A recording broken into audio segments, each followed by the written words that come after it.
Assalamu alaikum. Welcome to JM Publishers and the book which we are doing Maths of Playgroup. Dear students, हमारा आज का lesson है number 7। कल हमने number 6 पढ़ा था। आज हम पढ़ने वाले हैं 7वां नंबर 7। आज हम सीखेंगे कि नंबर 7 को लिखते कैसे हैं और ये दिखता कैसे है और नंबर 7 को उर्दू में क्या कहते हैं, कोई बताएगा मुझे। नंबर 7 को उर्दू में कहते हैं 7। क्या कहते हैं? 7। प्यारे बच्चों, आइए अब हम नंबर 7 को लिखते हैं।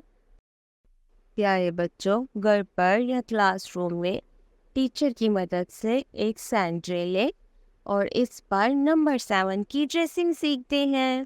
First, make a sleeping line, then a slanting line down. That's its makes 7.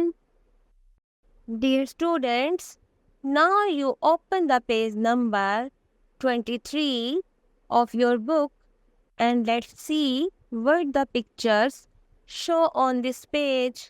7 candies. 7 candies. और कैंडीज तो सबको ही पसंद होती हैं।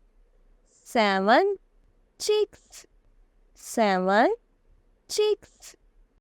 7 marbles. 7 marbles. Dear students, यहाँ पर हमारे पास 7 कैंडीज, 7 chicks और 7 marbles मौजूद हैं। प्यारे बच्चों, आज हमने नंबर 7 को मुकम्मल किया है। So, number 7 is highlighted on the top of this page. Dear students, let's sing a rhyme with me.